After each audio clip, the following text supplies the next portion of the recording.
Hi, Serena. It's August 8th, 2006. Happy birthday to you. Happy birthday to you. Happy birthday, Serena. Happy birthday to you. Serena's 3 today. Yay! What do you think, Sophia? You sing happy birthday? No? I'm 3. You're 3 today. Yay! What is it? It's a bike. What are you watching, you? Sleeping Beauty. Sleeping Beauty. How does Mama love you? This much. Oh, I love you more than that. There's Sophia. Mommy. Can you see Mommy? It's my stroller. Oh, you see the stroller. Okay, is there Mommy? Yes. Hi! Yes, this is a deplorable, horrible, messy, filthy apartment that supposedly my 2 children and I live in, and it's just a horrible, horrible mess. Yeah. I think Diego Campione is totally in the wrong, and I hope he burns in hell for all his sins. The same as Leonardo. All I wanted to do was take care of my 2 little girls and live happily ever after the 3 years of physical, emotional, and mental abuse that I endured. Now you understand that you've been charged with 2 counts of first-degree murder? Yes, I Okay. understand what you're saying. And the charges are for murder in regards to both of your children. Okay? In 2004, the police were called to a gruesome scene in Barrie, Ontario. What they discovered would shock the entire city. This is the insidious case of Elaine Campione. Hello, friend, and welcome to High Time Crime. My name's Joel, and on here I specialize in true crime and also diamond sharpening. I'm somewhat of a jeweler, but today we're going over the case of Elaine Campione and what she did to her children. You're going to learn about how awful of a person she is.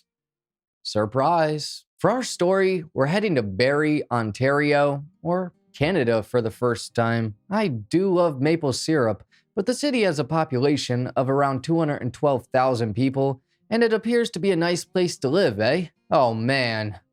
They already got me hooked. Frances Elaine Campione was born in Coles Island, New Brunswick, to Eugene and Betty or Faye Goodine. While growing up, and specifically in high school, she was considered to be very friendly and sociable. She would constantly hang out with friends, attend school dances, and was overall a normal teenager. She was also involved in a pretty severe car accident around this age, but appeared to recover pretty well. Elaine would go on to graduate high school and then attend a year in college to train as a home support worker. She got her diploma, and shortly after, she got a job working in a nursing home. A brief period after this, she somehow suffered a back injury, and this forced her to quit her job and move back in with her parents. She started collecting unemployment and would stay home pretty much all the time, either just reading or watching TV. Elaine began to experience signs of depression, and so she went to see a doctor. The doctor treated her for depression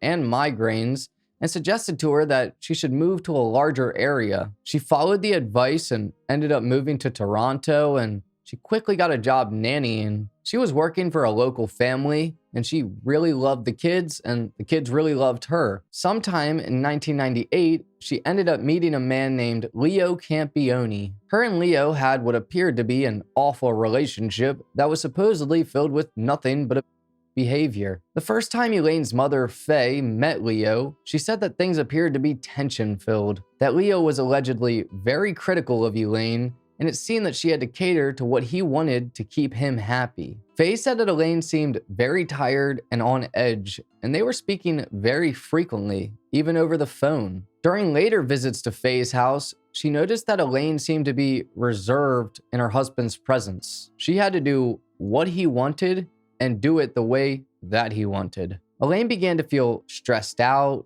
tired, and at times she stopped eating. It wasn't long before she would end up getting pregnant with her first baby girl. Her name was Serena, and she was born on August 8th of 2003. When Elaine and Leo went to visit Faye and show her her grandchild, she noticed that the tension between the couple had really heated up. Elaine's acne from when she was a teenager had came back. She seemed to be very off, and even when Selena was on her lap, she appeared to be disengaged. She got into a pretty big fight with her parents about the whole thing in the spring of 2004. For about the next year or two, Elaine didn't talk to her parents at all, except for one time. She got extremely angry at them for sending only $5 in an Easter card for Serena. Elaine called them about this and went on a rant, and then she hung up the phone and ignored them. But on October 2nd of 2006, she would end up having her second baby girl, Sophia. Shortly after she was born, Elaine called her parents and said that Leo hit her and Serena. She then took both of the girls and went to a woman's shelter. Afterwards, she went to her parents' house for about a 3-week visit. While she was there, her mother, Faye, had noticed that Elaine really lacked an interest in her children. She was constantly on the phone talking to people from Ontario, which included Leo's boss and his groomsmen. Faye said that Elaine didn't seem to be engaged with the girls, and she didn't seem to be interested in taking care of them. She really didn't want to return to Ontario, and she begged her mother to come stay with her. So her mom said okay, and they decided to do that. The plan was for them to move back into the couple's house, but because Elaine was too nervous, they moved into a woman's shelter. Faye said that while they were there, Elaine was once again disengaged from the girls a lot, that she seemed fearful and kept her distance from other women. Faye also said that she felt she was better than the other people that were in there. One day, Faye demanded that Elaine take a picture with the girls because she wanted them to know that they had a mother. In this photo, you can clearly sense the anxiety written through all of them. Elaine started to become paranoid and believed that Leo and his family were watching her and going to take her daughters away. She seemed to believe that there was a conspiracy plot to wipe her out and replace her with someone else. Elaine then applied for court permission to relocate her and her children to her parents' home in New Brunswick. A bit after this, Leo was arrested in June of 2005. But despite all of this and the allegations that Elaine made against him, in October, she randomly showed up to his parents' house with her children. Diego, Leo's father, described her and the girls as looking malnourished and said that one of them had a diaper rash. He said that Elaine's behavior was strange and disturbing because she made no sense when she spoke. She was incoherent in her speech and stated that someone wanted to kill her. Elaine was then admitted to a hospital where she underwent a week of psychiatric care. When she was released, her children were given back to her, and she then decided to move back to her home. In court documents, Elaine claimed that Leo was awful and that he was going to tell everyone that she was crazy and unfit to raise their children. Well, it definitely looks that way. About 1 year after this, something terrible would happen. The Ontario police received a call from Elaine saying that both of the girls had passed away. Elaine had taken videos of the girls about an hour before, and she also took videos of herself afterwards. She placed the call about 2 days after she committed the crime. She was taken into the police department and immediately interrogated, so let's watch that first to get a better understanding of what happened. I just want to say that this is a bit hard to watch, so viewer discretion is advised. I just want to go through some of the events that happened here today so you understand that you've been charged with 2 counts of first-degree murder. Elaine? Yes, I Okay. understand. I've been told that I'll answer no to everything by my duty counsel. Okay. You've spoken to duty counsel? Yes, and he has told me to speak other than no. Okay. All right. So some of those questions that we have to ask you is ensure that you understand your rights to counsel, and Yeah. that's certainly one of them. Mm-hmm. Okay. Now you understand that you've been charged with 2 counts of first-degree murder. Yes, I Okay. understand what you're saying. And the charges are for murder in regards to both of your children. Okay. Now I know that this is really tough for you. Am I allowed to call to have someone representing me right now? No, you're allowed, what you're allowed is you're allowed to speak to someone to get advice, what to say, and I think you were saying that you would receive some advice is to say no. To say no, No, okay. until I have a legal counsel in front of me. Okay, okay, I understand that. We're only a few minutes into the interrogation, and she's already asking for representation. This clearly shows that she was in a mind state to where she knew what she was doing. Also, the reason that they didn't stop when she asked for a lawyer was because she kept talking. In Canada, things are a little bit different, but because she kept on spewing nonsense, they kept on asking questions. And I understand here that you've gone through a lot in your life here, and it doesn't sound, it sounds like to me your whole world came crashing down. And it doesn't sound like you've got a lot of support. And you know what, truly, I don't understand how anyone in your situation could be able to do that on your own. I really don't. Only you know what was going on inside yourself. And when this happened, They were my babies.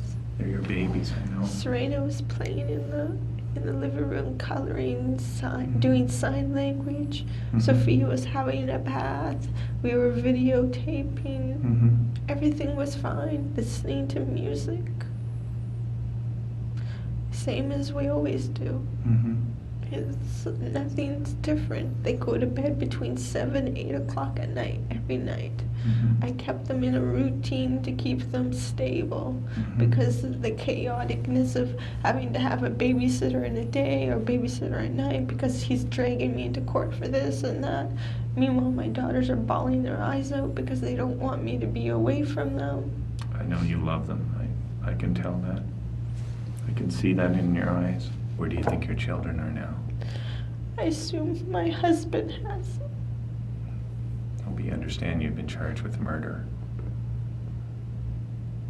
You understand that both the children, Sophia and Serena, are both deceased. And where did the kids sleep last night? They slept in my bed. Mm-hmm. So tell me about that. What happened there is... I came to bed around 9, 10 o'clock at night. Mhm. Went to curl up with Sophia. I was gonna bring in a bottle for her because it's usually her feeding time and she was cold. Mm-hmm. And the fan, I leave a fan running. So I pulled up the covers from both of them. Mm-hmm. And I cuddle up both of them, and usually they turn and cuddle in with me. They weren't cuddling in with me. Mm-hmm. And Sophia had weird colored lips. Mm-hmm. And that's when I thought there was something wrong. And I looked at Sophia Serena, and she was looking weird too. Mm. And what happened then? And I assume that's when I called. I didn't know after. That's all I can remember is going in to cuddle in with them to get ready to go to sleep. Mm-hmm. And they weren't moving. They were just laying there. And usually they turned to me. And Sophia usually wraps her arm around this arm, and Serena reaches over both of us to Mhm. cuddle in with both of us. This part is all blurry. I don't know. All I remember is trying to figure out why they weren't calling. I was shaking them and Mhm. asking them to wake up, and usually they'll wake up for me. It amazes me how much she can remember before and after the occurrence, but can't remember what she did to her children. She continues her spiel for a decent amount of time, and we'll watch a bit more of that and then go to her home videos. Only one person can tell us what happened last night. How did they die? I'm not allowed to speak without an attorney present. Mm-hmm. Did you kill both of them? I cannot speak without an attorney present.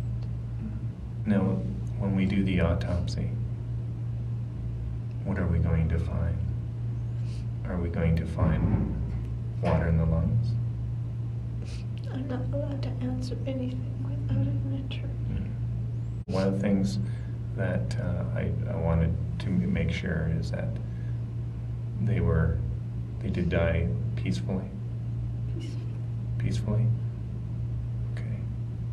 Yeah, but I appreciate you telling me that because that makes me feel good as a parent and as a person too, that, you know, here we've been talking for a little while here, and I, you know, when I leave this room, I want to be able to say that you're not this monster, and that it was all this that was on your shoulders.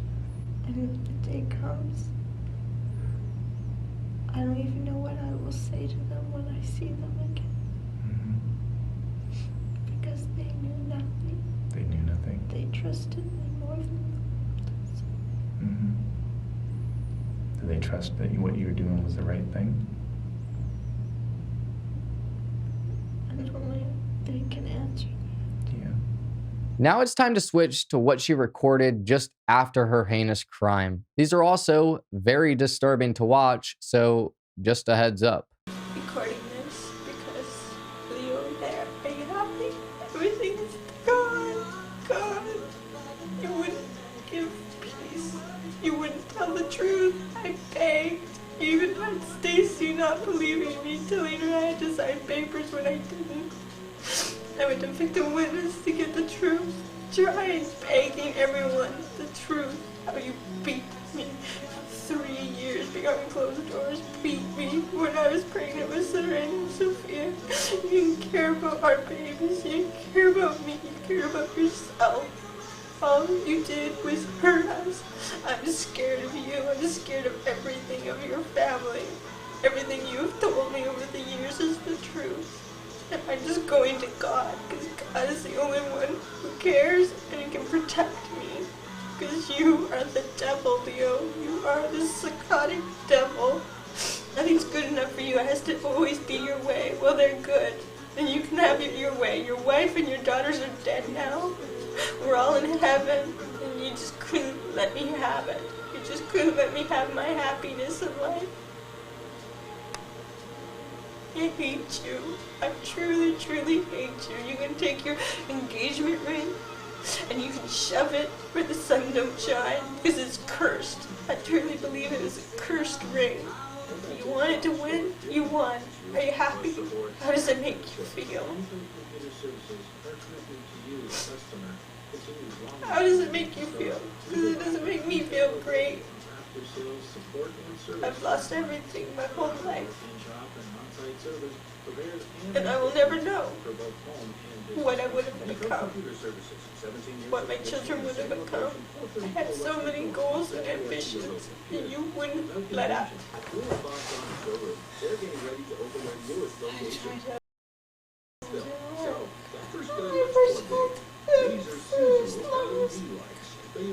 cannot and waxed up to 100 times longer. I'm not meant to be ill. I don't care what. I just wish you had left us completely and totally alone.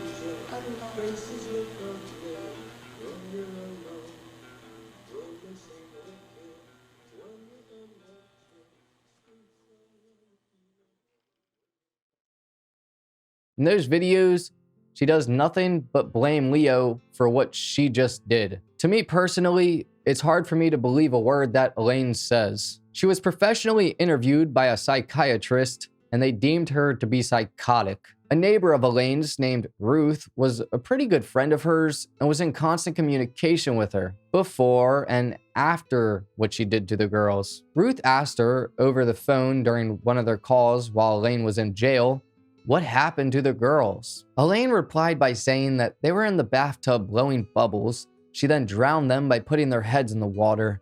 She dried their hair, dressed them, and laid them down in the master bedroom. She dressed Serena in her blue princess nightgown and Sophia in her Tinkerbell pajamas. She put gold necklaces and earrings on both of them and put a large stuffed bunny next to them. When Elaine said this to Ruth, she spoke very softly and wasn't crying. 4 years would pass, and on Monday, November 15th of 2010, Frances Elaine Campione was found guilty on 2 counts of first-degree murder. The judge announced that the verdict carried a sentence of life imprisonment with no chance of parole for 25 years. Elaine broke down, sobbing loudly, and her body was shaking after she heard that. Since 2018, she's been granted escorted absences because she's a model prisoner. She's in a minimum security facility and is rated as a low risk to reoffend violently. A psychologist noted that she accepts responsibility for what she did, and she's been demonstrating good insight into her problem areas, that she's been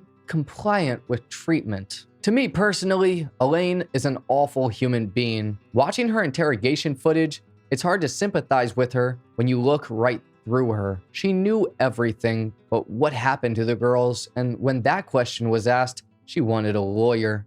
I think she knew what she was doing and was fully aware. I can definitely feel for her and she endured from her husband, which is awful to say the least. But to say that he's the devil, no. Elaine needs to look in the mirror. Serena was 3 years old and Sophia was 19 months. Neither of them got to experience life in any real sense. It's awful to know that the person they trusted the most and loved the most did the worst thing possible to them. This case was a hard one to get through, and I genuinely hope they're both resting peacefully. I also hope that Elaine stays in jail for the rest of her life. Leo, her ex-husband, ended up going into debt hiring lawyers to try and convince the judge and anyone else who would listen that the children were not safe with their mother. All of the charges against him were dropped after Elaine was charged with murder. He said that he's now trapped with pain and very angry with the court system. It also appears as if he was actually a good father and took care of the girls. What a tragedy. But anyways, thank you for watching this episode of High Time Crime. If true crime is your thing, then please subscribe and hit the like button because that's all we do. I also have a second account with my brother named Horrifying where we tell stories about everything paranormal. This includes true crime, mysteries, and things that are just downright spooky. I'd greatly appreciate if you subscribe to that too. I hope you have a great rest of your day. Take care, friend.